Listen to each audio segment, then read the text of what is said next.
Dans une précédente vidéo, je vous parlais du besoin de l'avocat pour faire valoir son droit à indemnisation, mais pas nécessairement dans tous les cas.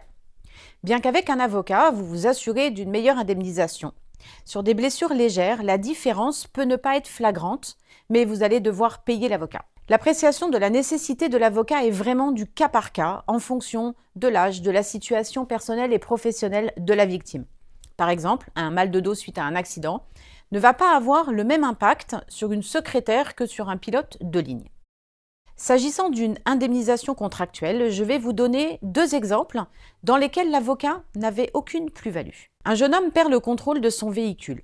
Seul impliqué, dans l'accident, il est gravement blessé et est maintenant lourdement handicapé. Son droit à indemnisation est contractuel et la garantie du conducteur prévoit un plafond de garantie de 800 000 € sans limite de poste.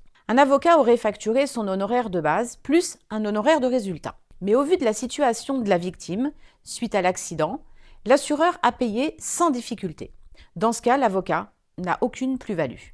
Autre exemple, une mère de famille s'endort au volant et se tue. La garantie du conducteur prévoit 500 000 € tout en limitant certains postes, mais sans que cela ait d'impact pour nous. L'assureur a payé le plafond de la garantie sans avoir eu recours à un avocat, une économie pour la famille.